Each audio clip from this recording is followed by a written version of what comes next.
There were times when I would look in the mirror and just bash myself, telling myself that I would only ever look good if I was a boy, and I would be happier if I had just been born as one. I was already well into the mindset of like, I'm a boy, and I have to be tough. And I know like nobody's gonna take me seriously if I tell them both that I'm a boy, and that this very feminine part of me has been taken advantage of. And I was just in such an awful state. And that was when I started considering surgery. For the first time, I wished that I had curves. I wished that I looked soft and feminine like them. But I missed my feminine form, and I missed my femininity. And this was just a matter of months after surgery. Now I wouldn't even have the choice to give that to my children, to be able to feed them the way that God intended. The idea is that you want to go younger and younger with these treatments because you'll look more like the opposite sex. But that idea doesn't really take into account just how dangerous it is for kids to undergo these procedures. I'm really hopeful that I will succeed in my mission to completely eradicate this treatment in children. Hey, what you're about to see is what I believe to be one of the most important episodes we have ever done at Lust is Boring. If you're new to the program, on this show, we basically tackle all the tough subjects with human sexuality. Not just sexuality is something we do, but sexuality is something we are in terms of male and female. And so we're going to take a deep dive today with Chloe Cole, who's an activist and a detransitioner. Before we jump into the show, I do want to thank all of those on Patreon who make this production possible.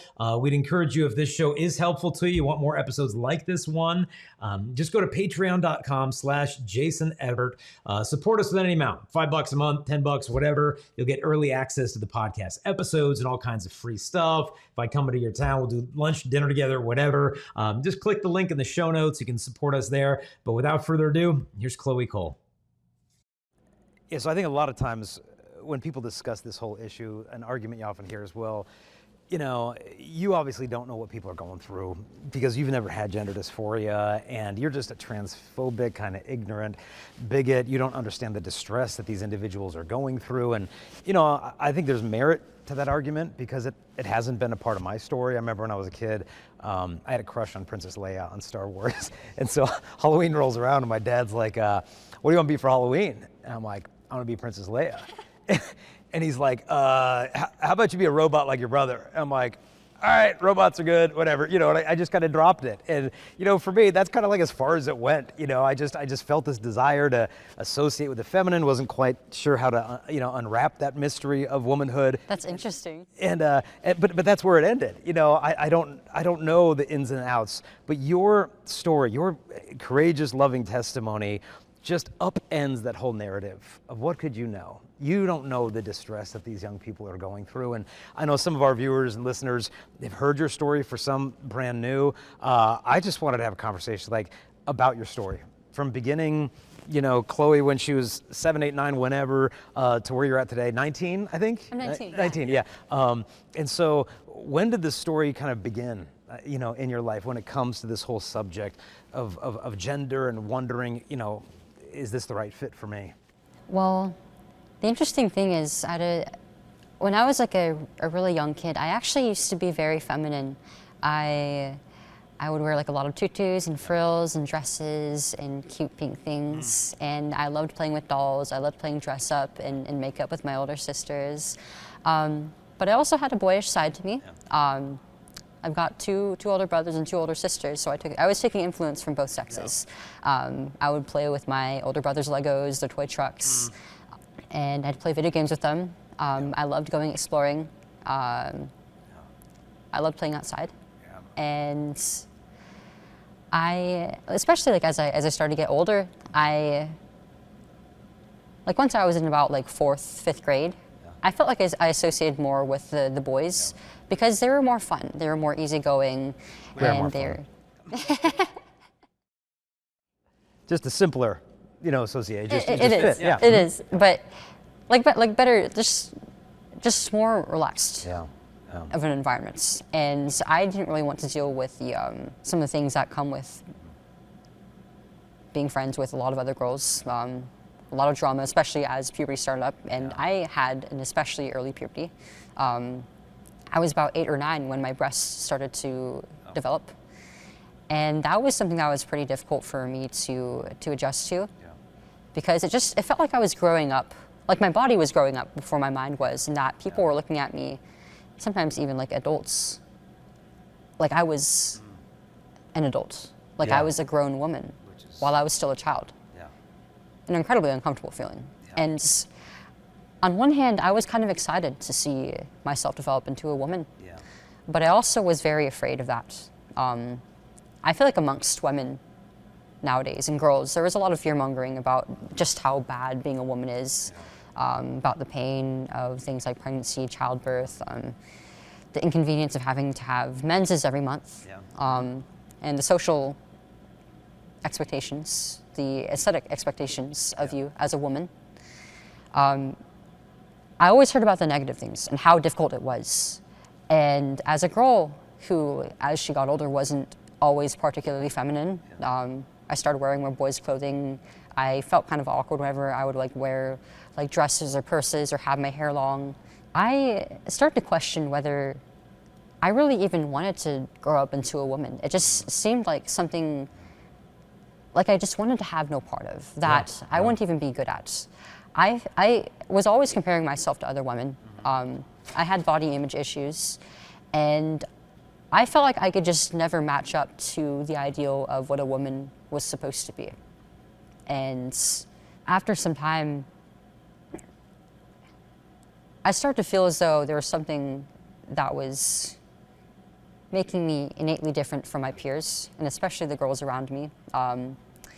I had struggled in school with socialization, with my schoolwork, and I didn't know what it was, but people had always looked at me differently, and often in a negative light. My mom and dad were really pushing to try and get my doctors to figure out what was going on with me. And I was diagnosed with and treated for ADHD while I was in elementary school. But it never really worked. And I strongly believe, and a lot of my friends and family who are very close to me strongly believe, that I may actually be on the spectrum. But I was never diagnosed. And I had preschool or kindergarten teachers who told my mom and dad, like, it seems like your kid has some very clear autistic symptoms, and you should try and you should try to get her diagnosed. And they tried pushing for a diagnosis, but the pediatrician said, no, there's just no way. Your child is not on the spectrum. She didn't even try to do like an evaluation. Yeah. And it wasn't really in the question until, again, when I was much later in my adolescence and at an age where I wouldn't really have resources for that anymore. But going back to my feelings around being a woman, around my body, I was afraid. I knew that it would be a big responsibility and that it would be very difficult. And these things, like breasts or becoming a mother, pregnancy, menstrual cycles, I thought of it all as frivolous, something that would only bring me pain, something that I didn't need, I didn't want.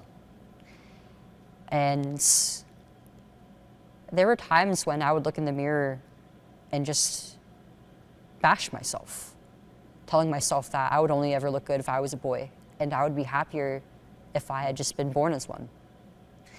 But I never really believed that I actually was a boy up until I learned about the transgender community, roughly after I first started using social media. Okay. At what age were you then?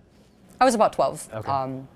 This is when I got my first smartphone, and I went straight to Instagram because that's what all the other kids my age were using, and I wanted to see what they were up to. I also liked browsing on there through the different communities around my own personal interests, like comics, cartoons, books that I liked reading, video games. a lot of those communities, interestingly enough, had a large number of kids and young adults who identified as part of the LGBT. And it was just a lot of new ideas that I was being introduced to. There's a lot of these novel concepts that I was learning about around like sexuality and identity, which are things that like once you're going into puberty, you're kind of already starting to think about. You're starting to experience sexual attraction. You're starting to try and push and develop your own identity and carve out your own niche in the world. And I felt like from a very young age that I kind of was struggling to find my identity. I didn't always have a whole lot of friends throughout my public school years. I felt like I never really fit in, and that I didn't really know how to find real friends, people who I really connected with. And these people talking about their own personal stories, their experiences with struggling in school, with bullying, at home, with abuse or neglect, or just not having the best of relationships with their family. Their trials and tribulations through that, seemingly discovering themselves and building an identity for themselves, and slowly over time becoming more and more accepted by their peers, by their families.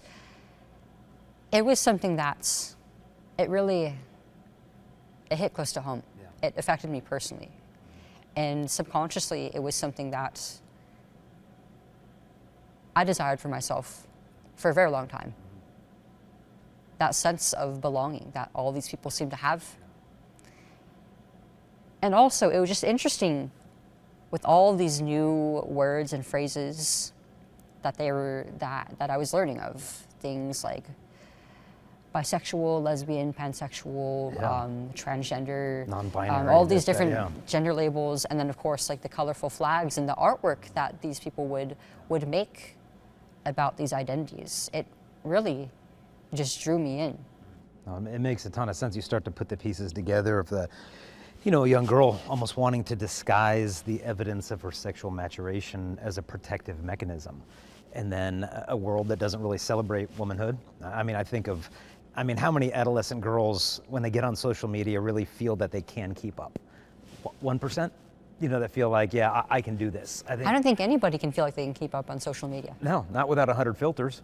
And even then, you feel like you're constantly falling short. And it's this whole stew of, searching for that identity, that community, that mission, and all of a sudden it's provided to you at once. Here's the vocabulary, here's the language that I think resonates with your lived experience. Like, yeah, I've always felt like I didn't fit in, and I've always felt like the outlier, and then all of a sudden now there's a word for that, and there's a community for that, and there's people who have the same thing. Well, I can identify with that. Is that what you kind of found? Is this for once you kind of found yourself, in the eyes of someone else? Yeah, and I didn't even consciously realize it at the time, just how connected I felt with this group of people. I just was just so drawn to it, and I couldn't look away. And I started kind of doing my own independent research and just observing this community over time. And I didn't really talk to anybody within it a whole lot, but over time I started to feel more and more, maybe I just wasn't supposed to be a girl. Yeah. Now at this time, were you talking to real life people in your life, family, friends, or was it mostly in isolation online? Because I remember I was putting my daughter to bed years ago. She was probably, 5th grade or something like that. And we're just having one of those good talks at bedtime. And she said, Dad, she said, sometimes I don't really feel like a girl. And I'm like, well, tell me about that. What do you mean? And she said, well, I'm faster than the boys. And she said, we did arm wrestling, and she said, I beat all the boys at arm wrestling except for one, and he was the one who didn't want to arm wrestle me because he saw me beat the other ones. And so she said, I don't know if I fit in with the other girls, and I said, honey, and the Olympics were going on at that time, so I pulled out my phone. I said, I just want to show you some women. I said, this is a Jamaican sprinter. She can run way faster than your daddy can. And I said, this is a shot put lady, and she's from Atlanta, and she can throw that thing further than Dad can throw a Frisbee. And I said, now look at these women and their bodies. These are like Romanian synchronized swimmers. I'm like, Daddy would drown if he tried doing what they can do. And I said, but these gifts they have of strength or speed are not, masculine attributes. It's not feminine to be slow. It's not masculine to be fast. And we just kind of worked through it. And I just showed her all these different bodies and all these different gifts of athletes. And she's like, oh, okay. And then she just went to bed at peace because she had someone, a sounding board, that she wasn't an echo chamber of all these insecurities. She could get it out. So at this time in your life, were you able to bounce it off real life people, or is more just on the screen alone in your room? That's wonderful that you did that for your daughter. Yeah.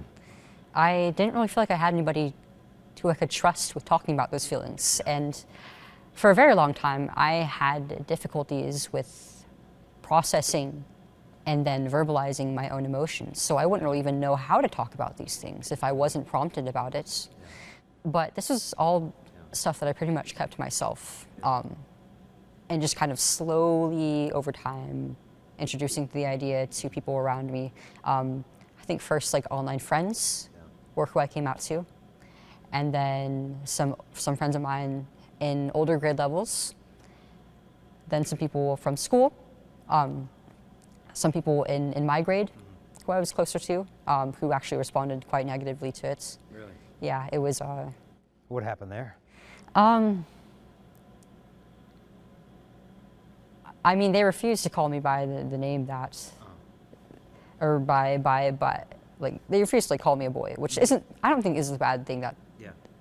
That's not the bad thing about it, but they pretty much took it as an opportunity to just kind of like just ridicule you and it was just a source of ridicule for them.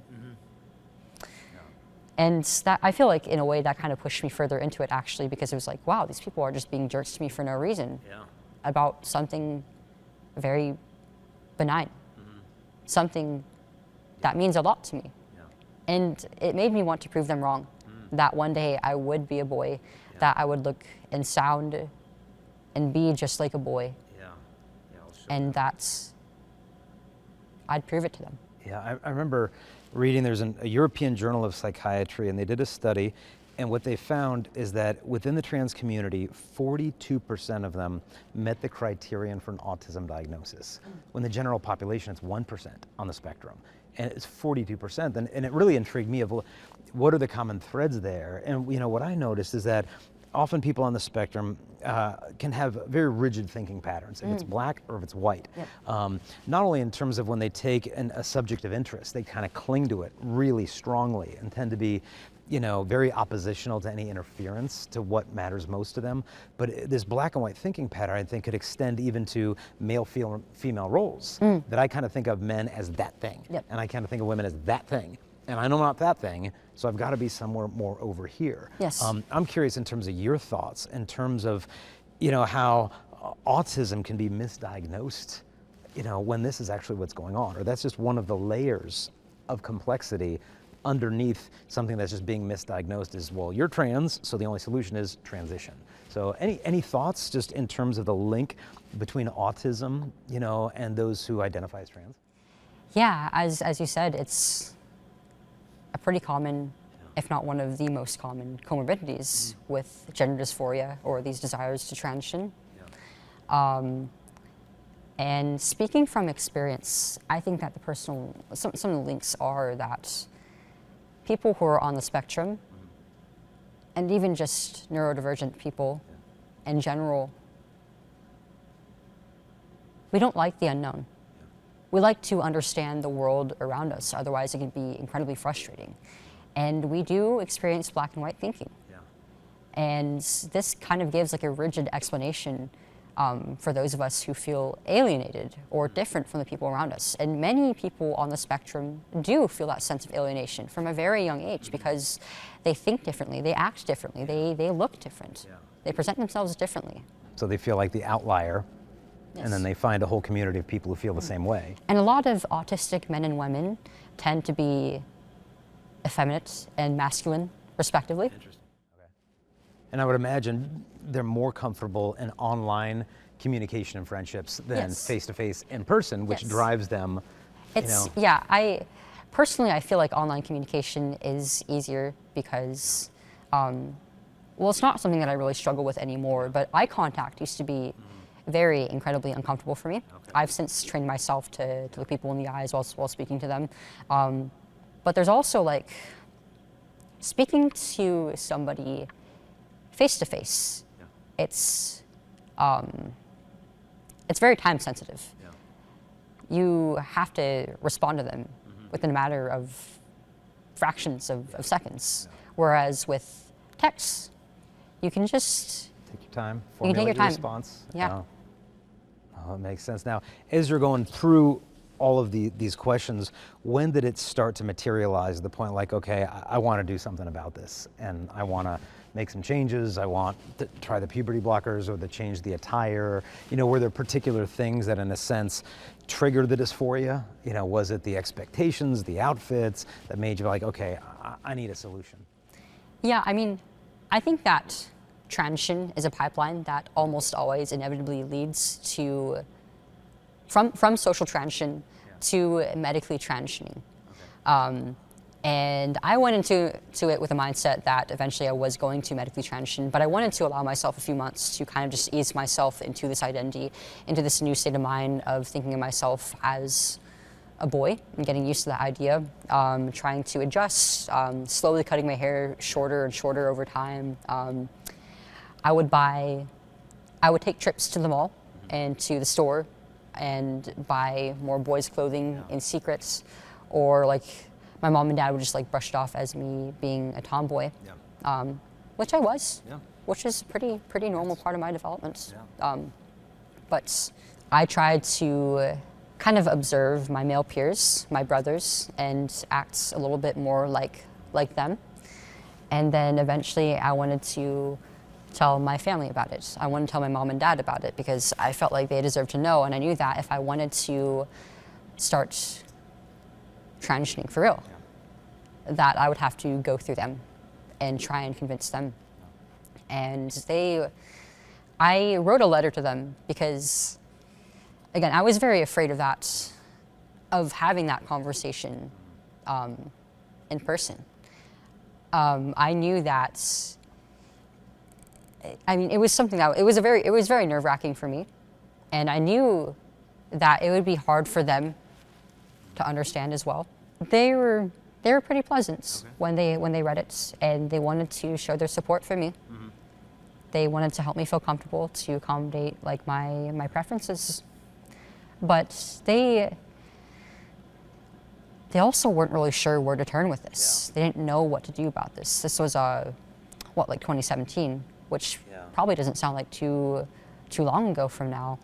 But at this point in time, there weren't really as many resources on this. This wasn't really as much of a topic of contention. So the media wasn't really talking about it a whole lot, and there certainly weren't really any people like me who had detransitioned and have actually been through the process talking about the reality of it. So my mom and dad, they started doing their research online to try and figure out just what to do about this. And I mean, they had pretty good senses about it. They wanted to allow me to just kind of express myself and go through this point in time and just allow me to grow into adulthood. They didn't really have any expectation that I would be making any decisions governing my body and the development and appearance of it. They discovered online that our healthcare provider at the time, Kaiser Permanente, was recommended as a top choice in my home state of California for care for youth who are gender dysphoric or want to transition. And to them, when they thought of care, they were thinking of psychiatric help. They were thinking of support, and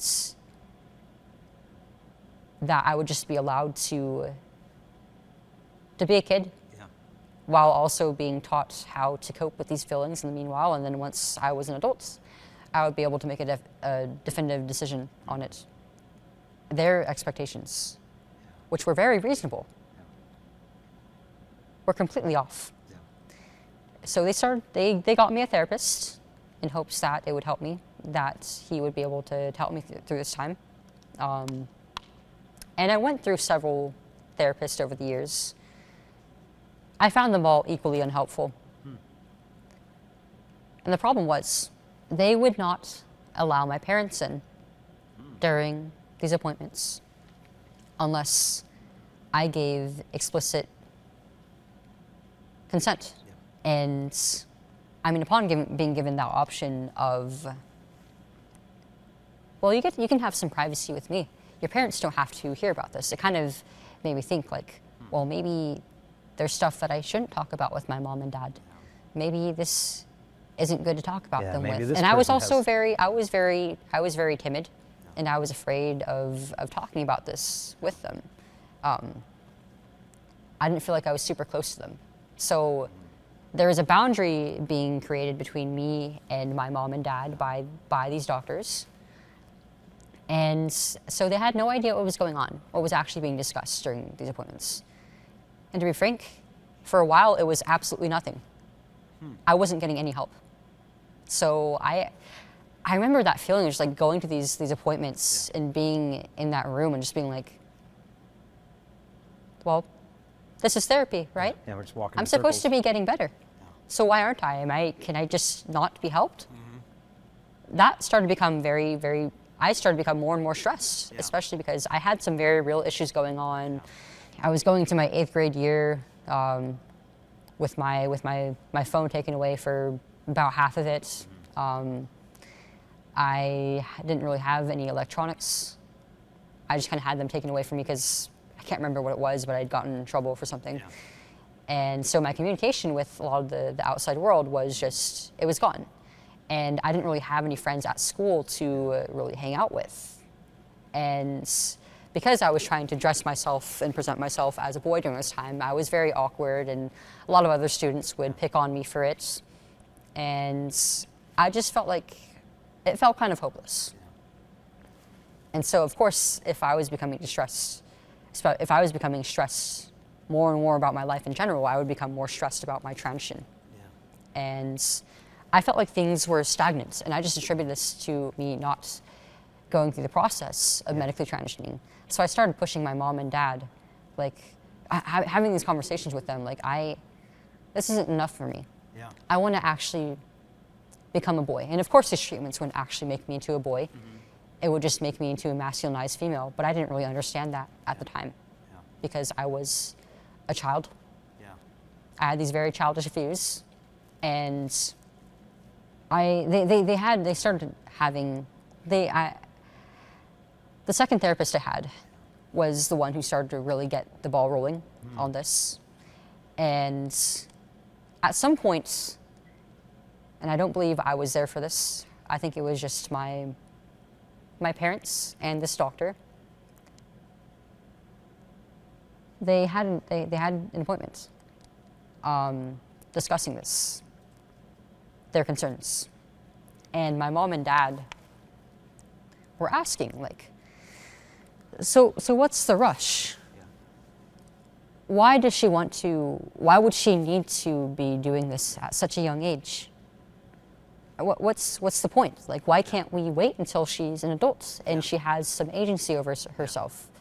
What are the chances that this could affect things like her fertility, or if she might regret this by the time she's an adult? Did the doctors try to push the suicide narrative? Oh, yes, instantly. They were told, well, gender identity, or your child's sense of gender, is innate, and they understand this from a very young age. And your child, she's so insistent. She very clearly knows what she wants. They started citing the suicide statistics. I think the figure they gave them was roughly about 50%. And they were basically trying to convince them that without this treatment, which is not accurate. No, not at all. Without this treatment, they're basically trying to say that I would be at huge risk of suicide. When I wasn't suicidal at all during that time. I had a lot of distress around my body, around going to school and my peers and trying to fit in and being bullied. You know, when I think of the suicide narrative, that if this really were true, we'd have these astronomical rates of suicide before puberty blockers and cross-sex hormones and surgery was on the table. And then when those things came to be, the suicide rate, we'd see this massive drop. But when you actually look at the numbers, it's actually the opposite. Yep. It's that this wasn't a huge issue. And now that we're putting 8th graders on puberty blockers, they're actually more likely to self-harm after going on these substances. Yeah, we're seeing in recent years a spike in adolescents experiencing suicidal ideation and attempting or completing suicide. And I'd imagine, but from your parents' perspective, it's like, well, I guess we trust the doctors. And, you know, from your perspective as an 8th grader, you don't have the cognitive abilities to think, okay, maybe my lack of progress, it doesn't have to do with the capacity of my counselor, it's me. You know, Yeah, it and must I be had a my learning problem. disorder Yeah. that would affect my judgment, no less. Yeah. They had all this information on file. I had all these red flags that they just completely ignored. Yeah. And so for your parents, I imagine they must have felt, oh my goodness, well, affirmative care, I want to care for my daughter. Yes. And if we don't do this, then we'll be complicit in, you know, her own mental health decline. So I guess we have no option but just to go with what the experts are saying. Yeah, and I was a hard kid to raise. Out of all of my siblings, I was one of the more difficult ones. And I had issues from a very young age with communication, with emotional outbursts, with regulating my emotions and not really knowing how to reach out for help. And I had issues like with focusing in school, with getting my assignments done on time.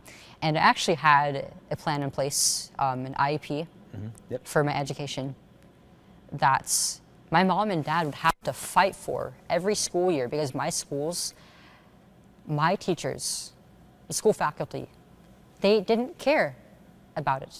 They wouldn't care to abide by it 100%. They were kind of do it halfway and not really do the rest. Yeah. So I imagine under the weight of this fear that your parents were operating under, like if we don't go along with what these pediatricians are telling us, then we're going to be hurting Chloe instead of actually helping her. So was the first step then the doctor saying, hey, well, we've got this thing called Lupron and, you know, this is going to make everything better? Is that the direction things started to head at that point? Yeah. I mean, it's very much like the course of my own treatment was being led by me. Yeah, great idea for 13-year-olds to lead the PhDs, yeah. And my childish judgment of myself, of sex, of the world around me, was dictating the entire course of treatment pathway. Yeah. my development from there on. At 13, I think around the halfway mark of my 8th grade school year was when I got my first shot of Lupron to suppress my puberty, which, by the way, this drug has previously been used to castrate sex offenders chemically. It's been used as a cancer drug and for treating advanced endometriosis. So the way that it works is that it basically cuts off the communication between my ovaries and my brain. So after a while, I would just completely stop producing any sex hormones at all. And the drop in estrogen and female hormones would lead to like a big period, and then after that, I would basically be in a chemical menopause. Wow. So what did that feel like as a 13-year-old? Like once you were on it for a few months, what changes did you feel emotionally, physically, as you went through this? Emotionally, I felt very lethargic, a little unmotivated. And physically, I would experience hot flashes, which were it was pretty incredibly uncomfortable. Like the way I couldn't even wear like a sweater during the wintertime on some days because it was just too hot. Yeah, menopause and it junior was high. like it was always like accompanied by these sensations of itching and tingling in my body, my arms, my limbs.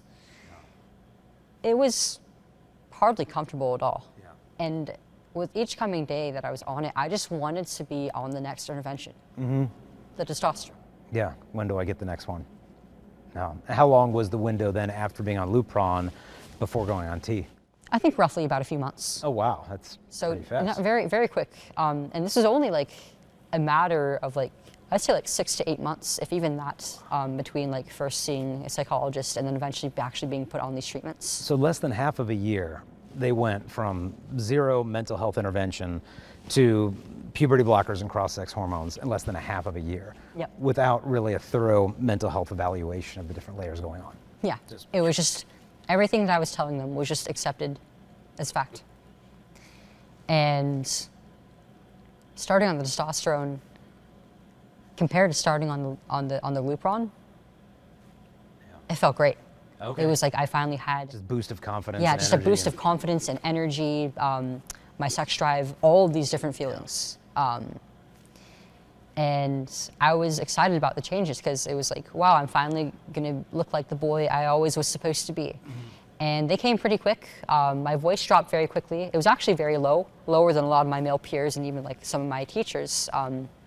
It's a miracle that it's as light as it is now because it was very deep for a kid my age. And eventually the changes to my facial structure, my hair just all over getting thicker even on top of my head, my eyebrows, my eyelashes, my facial hair, on my limbs, all over. Yeah. And the shape of my body started to change. The composition of my body started to become more muscular. I felt like I was getting skinnier and more fit looking. And for somebody who struggles with body image issues, that's a miracle. Being able to just change instantly like that, as you please. It felt like I had power over myself. Yeah, a confirmation. You're going in the right direction now. You're making progress. You were just kind of spinning in circles, and now we're moving somewhere. Yeah, but the interesting part is, even after I started it, I never really made any efforts to have any formal coming out of sorts to my peers or my classmates, other than like a select few. Even my teachers were completely in the dark about what was going on. So it was just kind of confusing for everybody to watch this girl that they had known since elementary school all of a sudden start looking more and more like the opposite sex with each coming week. And it was like, you know what? Everybody's known me since I was a kid. I'm not fooling anybody. I'm not gonna tell them. I'll just let them figure it out. And once I'm in high school, that's when I'm gonna make the move, and I'm gonna have my name change in the school files, and everybody's gonna know me as a boy.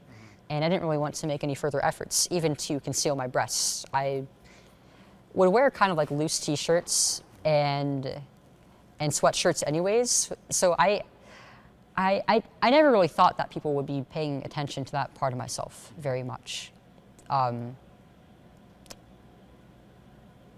But unfortunately, I was wrong about that.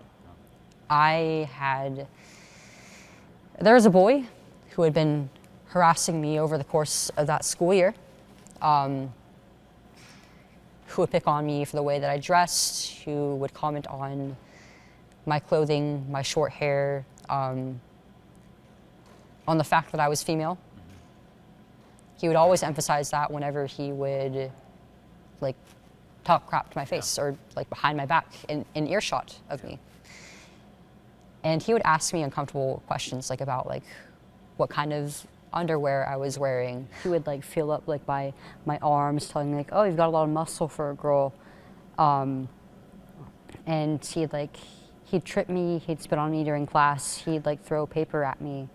And other students would witness this, my teachers would see this, and they would just, the teachers would like sometimes like they tell him off, but they wouldn't like move him away from me or anything. And I felt like nobody was listening to me or really paying enough attention to me when he would do these things. Because I remember these girls, I was telling them how scared I was of this boy. And they said to me, well, don't worry about him, because he's never going to hurt you. But one day he took it a step up, and he went up to me in the classroom. There were about 30 or so students over there, and not a single one of them batted a single eye at what happened next. He sexually assaulted me. He groped me. He squeezed my breast. And he just walked away like it was nothing. And nobody asked me if I was okay. Nobody told him off. And it made me feel like I was so unimportant. Like I didn't matter. Like my safety was just compromised in that moment. and nobody cared.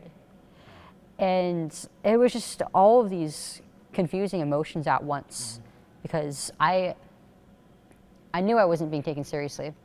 I knew I didn't have anybody to confide in, not even my teachers, because they didn't abide by that, by my educational plan. If they didn't care about my education and me getting my schoolwork done, then how could I expect them to care about my safety on their campus? And I also was a few months on testosterone by this point in time, so I was already well into the mindset of like, I'm a boy, and I have to be tough. And I know like nobody's gonna take me seriously if I tell them both that I'm a boy, and that this very feminine part of me has been taken advantage of. So it highlighted this part of me that I was already insecure about, and it instilled this fear of me of ever being recognized as female ever again, of being taken advantage of in a sexual manner. And that was when I started using a binder binders kind of look like full body or like half body, like sports bras or tank tops.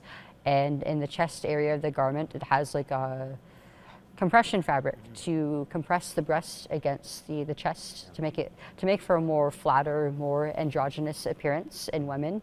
And it made me feel safe for a little bit. And it felt nice not having to look at those parts of me that I was afraid to look at when I was out of the house. And it sucked wearing those things. I mean, they were tight. They were not the most comfortable. And I live dead in the middle of California, so it gets super hot where I'm at. So I'd like walk home from school in these things. I'd go on runs. I'd work out and go swimming in it, and just wear it basically whenever I was out of the house. And at the end of every day, and before like every shower and bath, I'd look down at my chest and see that things were exactly the way that they were.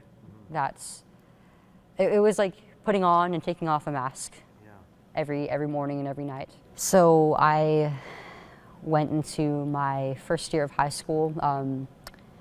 About a week before that, they had my name changed in the school district files and such. I think they emailed all my teachers and school staff, just so they would know, and like go by my preferred name. And by the time like I showed up on the first day, I looked just like any 13, 14, 15-year-old boy. I had a deeper voice than most, if not all of my my male schoolmates my age, because the testosterone was that powerful. And nobody other than people who I went to school with before really knew. I found comfort in that. I started using the male restroom and locker facilities, which was kind of scary at times. It was a strange adjustment because, I mean, first of all, boys' high school restrooms, like the stuff that goes down in those things, it's incredible. It's criminal sometimes too. But also it's just like, even subconsciously, like I knew that I was endangering myself. Like if anybody knew that I was actually a girl and there was somebody there who was not trustworthy and dangerous, I could get hurt. That was a very real fear that I had, especially because there were times when I was outed as transgender behind my back at school. Luckily, most people never really knew. Eventually, it kind of just became my baseline after a while. I went through all the social changes. People started seeing me as a boy. I started being accepted into friend groups as a boy. I was still attracted to guys, but not a lot of people knew this. And I mean, it was frustrating because I was limiting my dating pool by transitioning. I looked at a boy, and there were lots of girls who had crushes on me, and a few boys even. but I was still a girl. I still had a female body. And so my dating prospects were, I had slim pickings. I didn't really have any interest in the girls who had interest in me. And there were girls who I had crushes on, but I never really cared to pursue because like I know it wouldn't be realistic. I think that would be too much for me. And it's not like I would be able to have a family with a woman anyways. And I'm female. I wasn't what they would be looking for. And I didn't want to end up breaking anybody's heart or disappointing them or anything like that. And I was frustrated at how few boys were interested in me because, I mean, the ones who were not the best people for me to be around. Many of them were like experimenting with like different substances, right?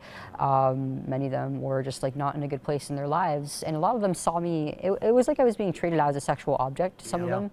Like I was just like, This oh, it's like, oh, like item. it's like It's this, oh, this is different. yeah, it's like, oh, it's this trans guy, or people who didn't know would be like, oh, it's like this short, effeminate guy who I could just like mess around with.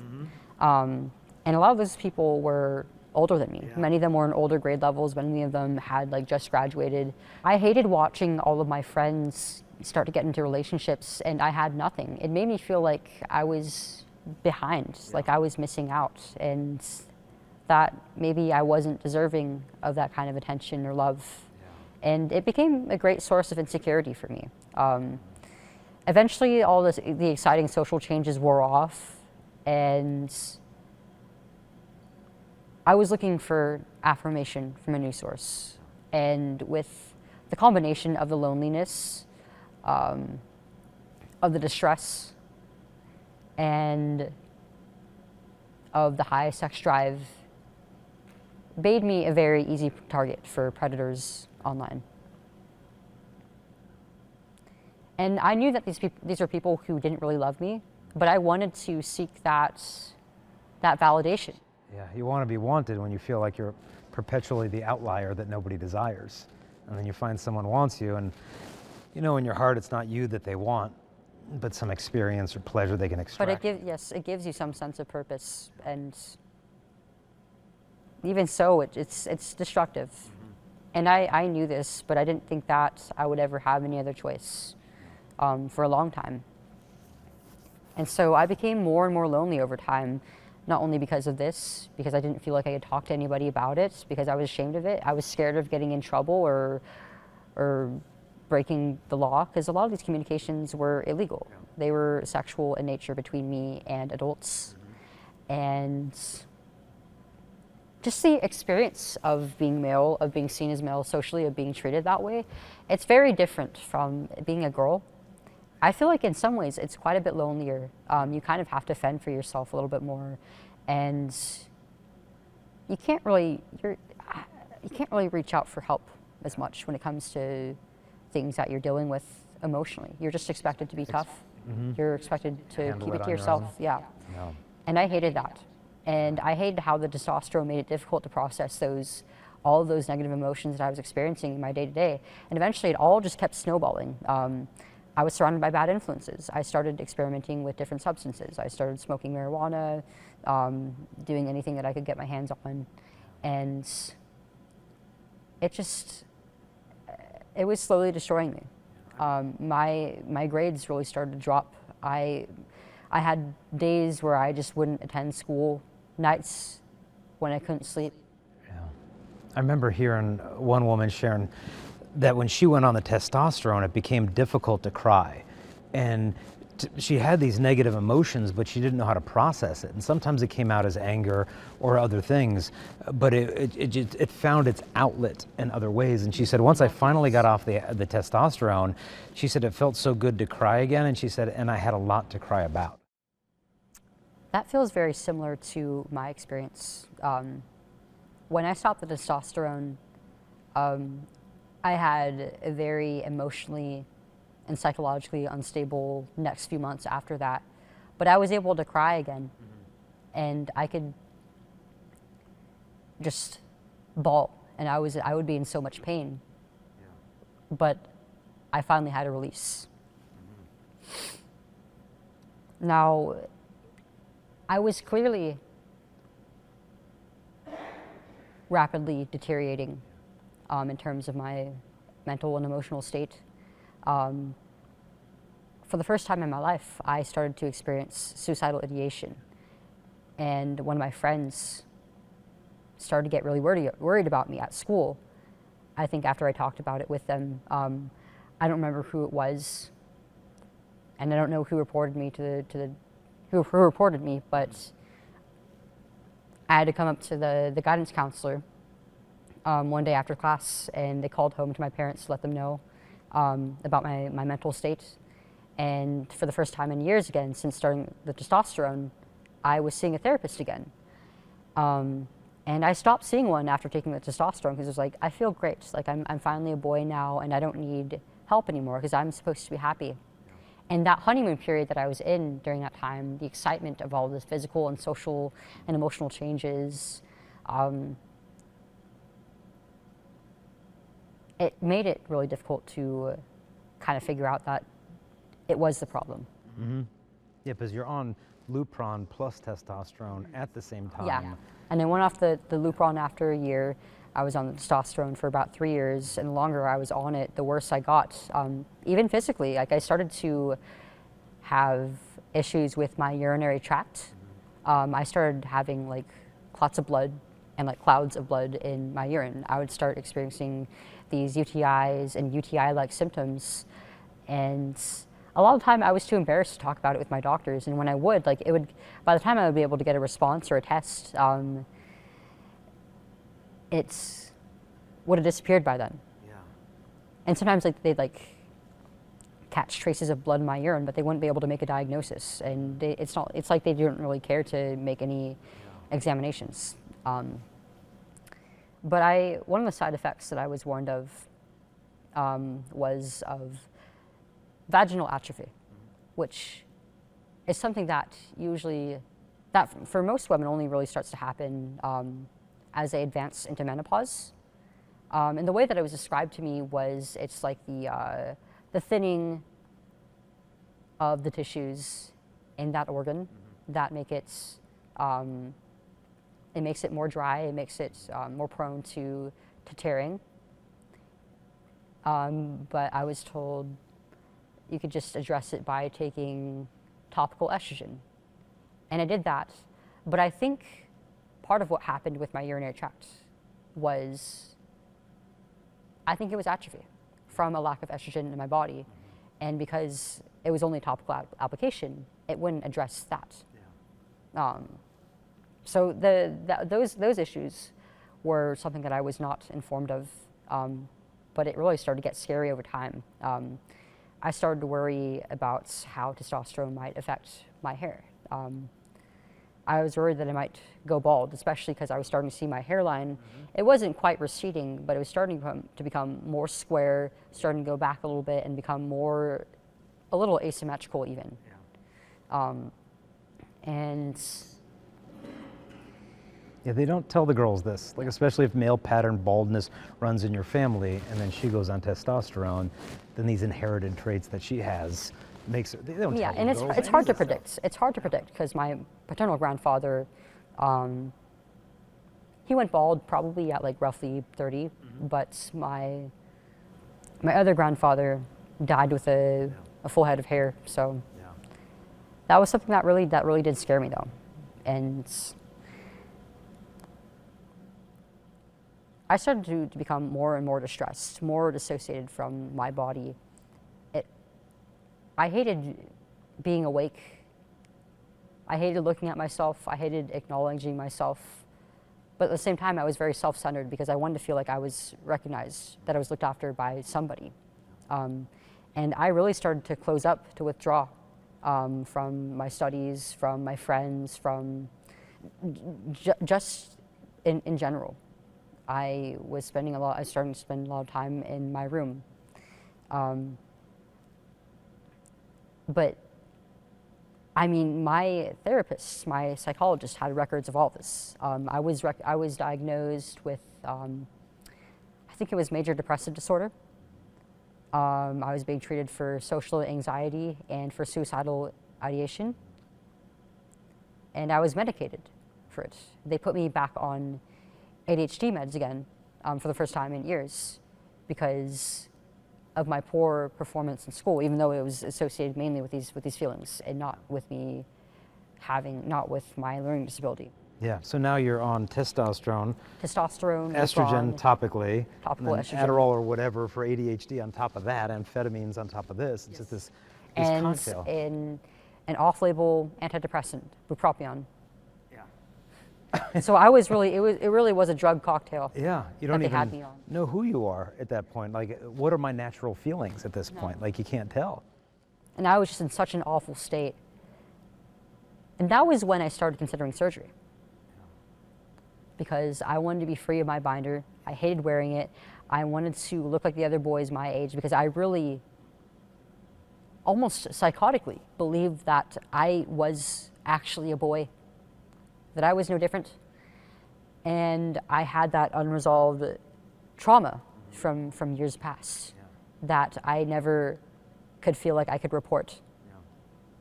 And it was a very short period of time that I actually got the referral for surgery and going under the knife. And this was, by the time that I had my breast removed, quarantine had already been a thing. I was very socially isolated, incredibly depressed, not attending school in person because of the distance measures. And yet they decided it was a good time to be operating on me. And you're 15, on a healthy child, no less. 15 yes. at this point. Perfectly physically healthy. If not for the treatments that they already put me on. My goodness. And so when you were going into the surgery, was the mentality, this is going to put it all behind me, in a sense. This will be a finish line. Yeah, it's this will like, be a validation. This will be, yep. Once I'm done with this, then I'll have kind of reached the pinnacle of Yeah. all these things that have been leading up to. Yeah, I had no interest in any genital surgery because I knew that those, even then, that those surgeries are just plain barbaric. There's no good results. No such thing. And you'll very never get the few. function. You'll never get the real thing. And frankly, I was okay with what I had. Yeah, and very, very few women who transition seek that. You know, I don't think it's not only the side effects, the complexity, the cost of the entire procedure, but it's not so much that they want to be a guy in that way. It's just that they know that they don't want to be what the woman says a woman is. And I slowly started to realize that over time. After my surgery, I think my surgery was what marked the end of my transition. So when you woke up from the anesthesia and the surgical dressings removed, and what was the reaction immediately? Like sometimes there's a euphoria that begins and then dissipates. Sometimes it's a new dysphoria. I know some women saying, yeah, after I saw my chest, I thought my hips looked too big and now I'm disproportionate. What was the post-op reaction to Chloe? It's funny because I actually woke up a few times because the medication hadn't fully worn off yet. So there were times when I almost fell off like my bed, or almost threw up on myself because I was just, I don't know why. It's just so funny to look back on because I was so dopey. Yeah. But once I finally woke up for the fifth time, and I was fully conscious, it's so morbid to look back on because I used to think that I was actually quite excited about it, but it was more of a casual, yeah, this is how it is. This is cool. Yeah, all these doubters now. Yeah. And I was it was an outpatient surgery, so I went home as soon as I was awake, basically. My mom would take care of me around the house because bunch of connective tissue in this area that you're removing a bunch of other tissue from, so that's affects mobility quite a bit. Yeah. Yeah, you can't reach for things and no, yeah. For quite a while. And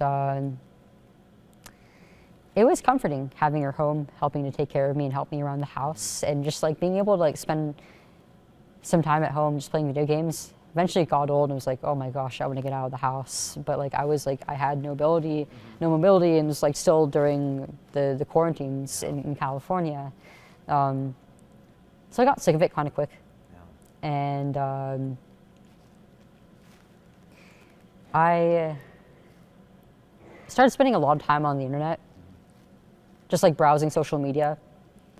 And everybody's like inside their houses at this time, right? So like a lot of my generation is like, they're turning inward and they're like posting like a bunch of, they're becoming like very vain, like experimenting with different aesthetics, posting a lot of photos of themselves. And so I was seeing a lot of other women my age, if not a little bit older. And for the first time in a very long time, when I looked at them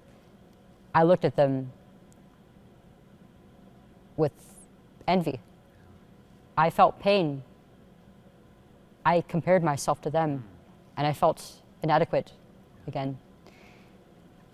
I wished that I had curves. I wished that I looked soft and feminine like them.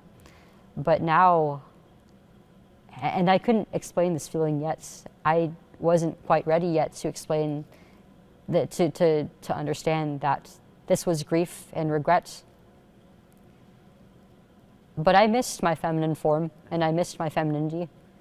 And this was just a matter of months after surgery.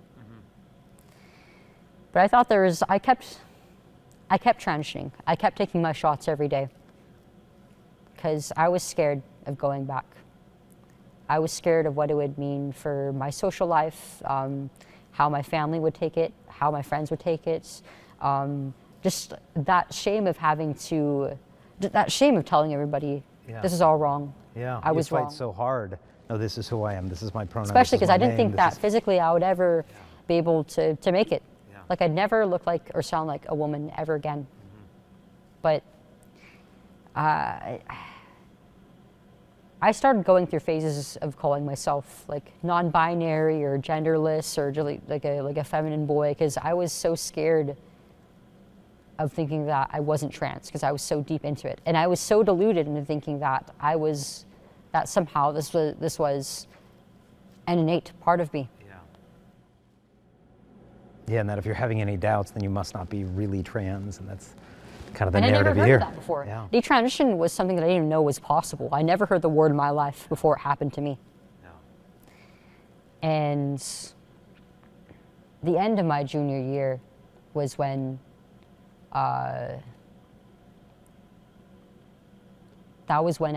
things took a turn. That was the final nail in the coffin for my transition because I was learning about childhood psychology and parenting in that class, very, very briefly actually. It wasn't incredibly extensive, but it was the first time that those things had ever really been presented in such a detailed manner. And as I was reading it, I felt all these emotions, all this pain, and this longing, this realization that I had an instinct to become a mother, that I wanted to become pregnant, to have children naturally, and how important my breasts were, that they weren't just for aesthetics or sexuality.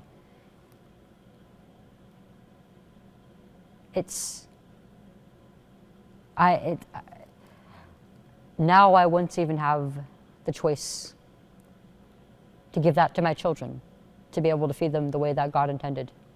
And that was something that brought me a great deal of pain to think about. And after that, I gave up on those last few weeks of school and my life in general. And I was miserable. And I finally broke down one night, just crying, sobbing. And then I called my mom, I called a friend of mine, telling them how much I regretted my transition. And for a few days, it felt like just like a piece of wood lost at sea, just drifting aimlessly. And I started to really think about what happened to me. And I didn't even know if it was a real word, but I thought, Like, I stopped transitioning, so it must be a detransition, right? I Googled the word, and I found that there was an entire community of people just like me. I started talking online about on my personal social media about this pain that I was going through, because I didn't really feel like I had anywhere else to put it. I didn't want to talk about it with my family because I didn't want to put them through any further grief. And I didn't have any friends anymore because of the COVID measures. And I got some sort of mixed responses from the transgender community. Yeah, what happened there? Yeah, it was almost entirely negative. Ostracized? Yes, instantly unfollowed, blocked, even just like posting about it, not even talking about it to other people, just posting about it. People harassing me, telling me that it's all my fault, that I didn't deserve any of this, I didn't deserve loving parents or caring doctors or these prescriptions because I was a spoiled brat, that I manipulated my parents into getting what I wanted, that I should just shut up because I'm only making people uncomfortable. I'm only making people uncomfortable by talking about it. I'm not bringing any value to anybody by talking about it. And because of all the shame I had and the fear of how people would treat me for it, and not wanting to be treated this way, I did go silent about it for a bit because I didn't know what else to do. Compared to a lot of my friends in this community, I was fairly well off. I came from a pretty decent family, both parents in the picture. Not really any major familial trauma. I wasn't being abused, and my parents loved me. And I was able to get these interventions at a young age. And that's kind of like the golden ideal. Like the idea is that you want to go younger and younger with these treatments because you'll look more like the opposite sex. But that idea doesn't really take into account just how dangerous it is for kids to undergo these procedures. Like, I was suffering. I was in a great deal of pain, actually, even though I seemingly was under the ideal circumstances for transitioning. But after a while, especially as I was interacting with these other detransitioners and these other men and women who regretted or were questioning undergoing these procedures, these narratives that I was spoiled, that I got exactly what I wanted, and that I should be grateful that I was insignificant, that my experience didn't matter, it started to really crumble down. And by talking with these mostly women, mostly adults, mostly people who went through the process as adults, these people who were more advanced in the process of detransitioning, who knew better and more aware socially of the manipulation that goes on in the trans community, of what's going on by these doctors. It helped me to heal, to have hope for my future, and also to reframe and understand just what happened to me. And I realized that this is happening not only to me, not only to these people, but there's so many people out there who we don't know are suffering silently, and many of them are children. There's just no way that I was the only one, even though I didn't know anybody at the time who was a child, or almost nobody who transitioned as children. I felt like I had to step up.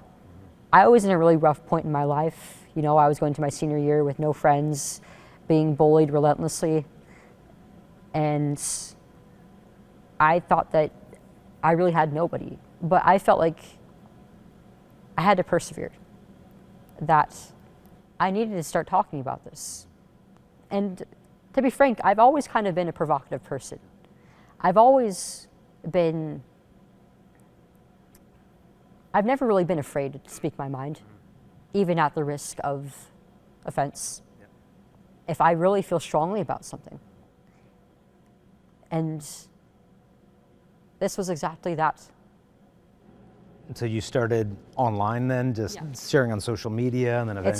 It started on my personal social media, mostly just venting about what I had been through. And then slowly becoming more intellectual, more level-headed not really conversations, just writings about it. And then I decided after some time, once I was ready, you know, I was starting to near the end of my senior year of high school, which I dropped out and I decided to just get my diploma independently. That now was the time to get into the conversation, because I noticed that in the news, internationally, this was starting to become a subject of debate. And what better time to step in with such a story like mine, of somebody who's actually been through it as a child, no less, to change the discussion around this. And I didn't really know what to expect, honestly. I never really expected that I would get big, at least like within like the first few months of just talking about it. But so many people were interested in my story. I started having thousands of people following me after just a few weeks of running a public Twitter account. And then eventually I started having journalists reaching out to me, calling me, and eventually I was invited to speak on some legislation to help protect other children from going through what I did. Before Congress, right? Well, that was about a year and a few months after I started speaking out. So I was pretty advanced then. But this was about May of 2022, I think, when I had first given my testimony publicly in a state legislature. And I begged my parents to let me go. I was still 17 years old at the time, and I was still their baby. And I'd never really been far away from them like that before. If I wasn't like accompanied by like a family member, like staying with somebody else. So it was something that was very nerve-wracking for them. I can imagine.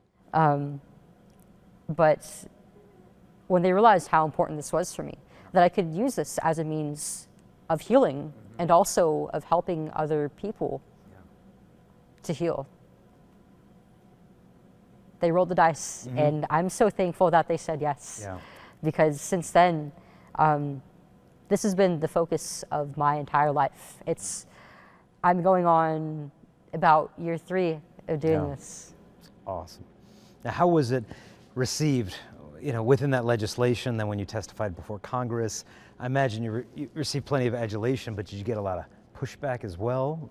Some indifference? Or how was it received by the legislators themselves, the politicians? In Congress. Yeah. That was a very interesting day of my life, because it was actually my 19th birthday. It was a very interesting way to spend it, but I don't think I'd have it any other way, because sure, I could be out having, I don't know, partying or something, but it was special to me. I was doing something that meant a lot to me, for me, and for families across the entire United States. And it was frustrating at times when it came to the opposition, it was very, of course, they're gonna be slimy. They would ask me a question and not really let me answer, and kind of just avoid me. But I finally got the chance to address this mother who was on the opposition, who had a child who identified as transgender and was speaking in favor of letting them have these treatments. And it just made me think of my own mom and dad, and how I felt like none of the adults around them were really giving them any grace or time or proper understanding of what this treatment and lifestyle would actually entail for their kid. And I felt sorry. I felt like I need to love on her, and I addressed her and I told her that I think that her and her child deserve the very best. And that I was sorry that she felt like this is their only choice.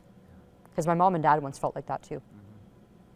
It was a very emotional day for me, and it was an incredible milestone, because if I recall correctly, it was one of the first times that this has ever been addressed by Congress.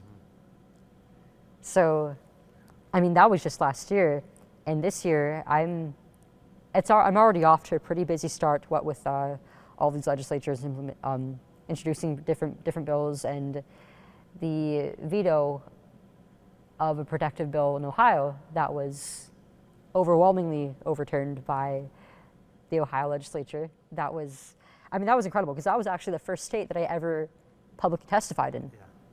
And that was almost 3 years ago, when I was 17. And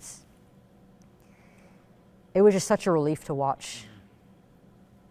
And I'm really hopeful that I will succeed in my mission to completely eradicate this treatment in children from our country. It's beautiful to hear the hope from you, because so many just feel hopeless on this. Everything's going to hell in a handbasket, and it's just going to get worse and worse and worse. Where do you see the hope coming from? I see the hope coming from the detransitioners that are going to form this band of wounded warriors that are just going to march forward in unison and just upend this whole thing. And it's going to come through litigation, it's going to come through lawsuits, because in the end, the pharmaceutical company, the one thing they understand is the shareholders and the money. And once it becomes not financially expedient to push these drugs, then they're just going to go elsewhere. But that doesn't happen until there's lawsuits. And lawsuits don't happen until there's people that are going to speak up. And so to me, you are just on the front lines of this, because I think so many will follow if you just speak. Because they think, well, am I the only one dissatisfied with it? Am I the only one unhappy? Am I the only one feeling trapped, in my decision? And when they hear a voice such as yours, it's like, nope, you're not the only one. On reddit.com, what is there, 50,000 people there now identifying as detransitioners? Yeah, and there are many across different platforms. I mean, every day, I can just scroll through Instagram and Twitter and just find a random account with somebody who has detransitioned recently. Yeah. I often get DMs from people who are questioning transition or recently detransitioning. Now, for the parents of the kids, imagine you got a mom out there, and her 12, 13-year-old just came, Mom, I'm non-binary. Mom, I'm trans, I want a binder, I want puberty blockers, cross-sex hormone surgery, the whole 9 yards. And you're the mom. How do you receive that daughter? And what do you say, and maybe more importantly, what do you not say in that moment? So what not to say, what not to do, is affirming it in any capacity. Do not refer to them by their preferred name or pronouns or identity, because in doing so, if you give even a little bit of credence to this idea that they can change, you're telling them, yes, the way that you're born, the way that you were made, your perfectly healthy body is wrong. And no child deserves to believe that. Instead, you should be helping them build their identity through their skills, their hobbies, what they do, and what they feel their role is in the family, in their community. Enrolling them in sports, clubs, activities, building them, having them focus on a goal, especially if they're part of a team, like in a sport. I feel like that's especially important for children to grow up with. But giving them a purpose and not having it come from things that are superficial, like their looks or their body or what they consume. That's what you should be teaching them, that their worth comes from, that their identity as a person comes from. Yeah, because if we follow the lead, in a sense, you're perpetuating a delusion, and the kid is subconsciously looking to you as a barometer of reality. And if you enter into the delusion and be like, okay, yep, we'll go there. It's just like the surgeons following the lead of a 13-year-old dysphoric child, of just like, hey, we'll follow where this whole practice is going to take us. And you going through COVID, I mean, lockdown is one thing. Lockdown in California is a whole different ball of wax of just the isolation. And I've heard of some parents that said they found it really helpful to get outside. like go camping, like just get in 3-dimensional space instead of locked in to your bedroom with your iPad endlessly with a screen on your face. I mean, I took off this last weekend with my kiddos and we went kind of up to a mountain in South Arizona, and we went just wildlife viewing where we got binoculars and stuff, and we found like 20 white-tailed deer and javelina and antelope and this, and the kids were just rejoicing in the natural order of the created universe. They weren't on screens, they weren't on iPads, and they were just in absolute heaven, chasing after all these animals, trying to sneak up to a herd of 20 deer, and and they were just in such a place where everything is as it should be. And I think when we live in this virtual reality of our phones, anything becomes possible, and they get lost with these ideas on Instagram and TikTok. So for the parents, I appreciate what you're saying, like hold the line, hold fast to them now. And it sucks because it's uncomfortable to talk about, especially with a child. But I mean, whether your kid's dealing with this or not, you have a responsibility to do that, to do exactly that, to have those uncomfortable discussions with them. Not only about growing up, about things like their body, their development, sex, relationships, but about this issue in particular, because this ideology is just so incredibly warped, and they're going to learn about it, whether it be through their school's curriculum, their teachers, their classmates, their peers, online, through video games or communities. Whether you want them to or not, they'll discover it. So it's up to you to talk to them about it, to let them know the truth, to teach them how they can discern between reality and fiction, because this is entirely fictitious. Men cannot become women, women cannot become men, and there is no such thing as being born in the wrong body.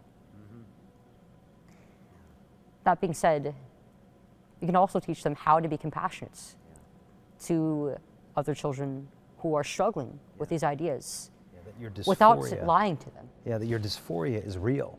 To validate the suffering, to validate the tension, without validating the unreality behind it. I remember reading a book from Abigail Schreier where she talked about when you try to talk to the young kids, though, about, hey, the possibility of pregnancy might be taken away from you.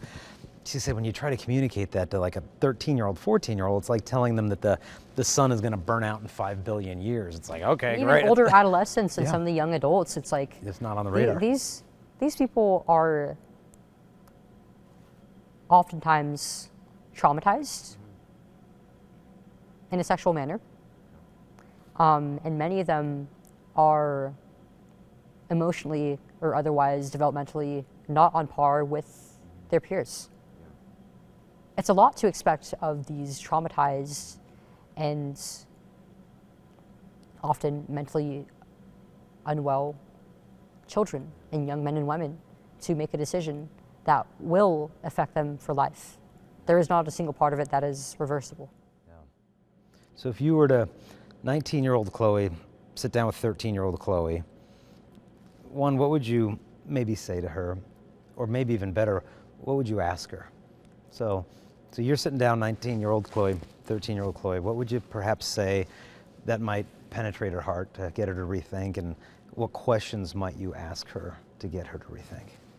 Honestly, I'd tell her to get right off the internet and just spend her time going on hikes, doing physical activities, doing what she really loves, illustrating, not spending all her time in her room, just thinking to herself, putting herself out there, no matter how scary. Because it's never too late. It's never too late to establish those social skills, to do those things that are intimidating, because it'll be worthwhile. If I were to ask her anything, I think it would be, well, where do you think your worth comes from? Do you know that you're pretty, but also that your worth as a woman doesn't come from that?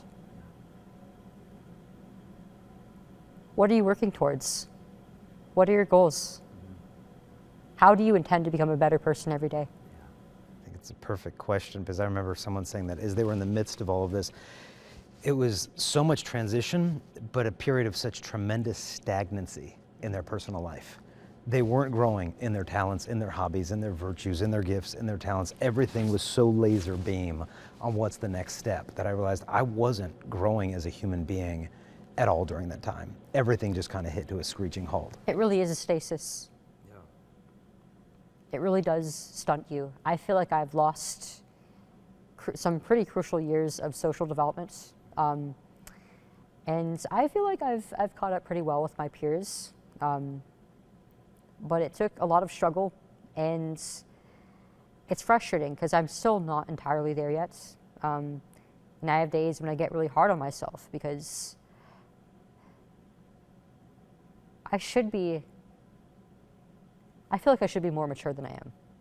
I should be more developed than I am currently.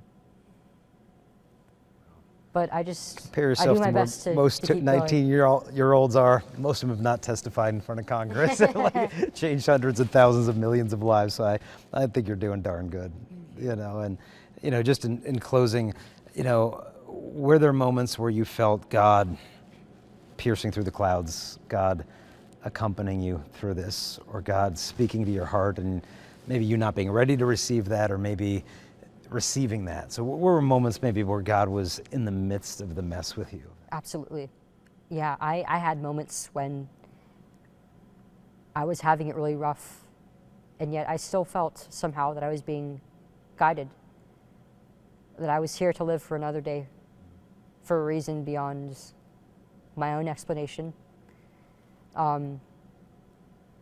I started to realize over time that I was being dishonest with myself. And I started to feel as though I was going to go through a period of some sort of rebirth. And that ended up being my detransition. And there were times when I would hear, not necessarily a voice, but a guiding force. And I didn't quite understand what that was for years. And that wasn't until after I started doing what I'm doing now, speaking to people from all sorts of different backgrounds, different perspectives, different religious and spiritual affiliations. But I remember stepping foot into a church for the first time in years to give my speech. That sense of love and protection that I couldn't explain, but I accepted it.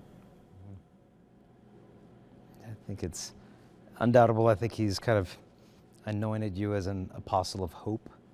Like, I think if there's any word, it's that not only hope to these discouraged, afraid parents who feel desperate for answers, apostle of hope to the people of thinking, look, I've already gone all 9 yards in terms of the transitioning. It's too late to turn back. I've already done this, and now I've got to climb up this whole mountain backwards again. And just a hope to them, a hope to the girls who are in the midst of it. Is like, is this dysphoria ever going to dissipate, and how do I get this? So, no, I think he's commissioned you as just an apostle, a missionary of hope for this world. And so, one thing I always ask the viewers, listeners to do is just to pray for whoever's on the show, for the fruitfulness of their mission, for your protection spiritually, physically, emotionally, and your continued healing on this journey.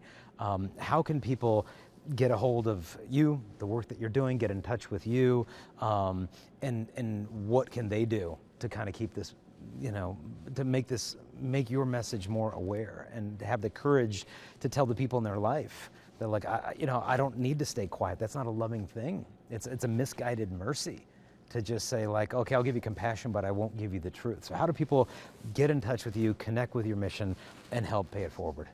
So I'm active mainly on X, Instagram, and I also I'm running an interview series of detransitioners on my YouTube channel. And my username on all of those is Choo-Cole, CHOOO, that's triple O, COLE. And you should be able to find me just by looking up Chloe Cole. Some people find the username a little bit confusing. Awesome. Well, we'll tell people to follow you there, and then to pray also for your efforts on a legislative level. There's a lot of stuff that you're doing that's extremely important that, is going to have, I think, some very, very important shifts taking place in American culture. And, so God bless you for your courageous love.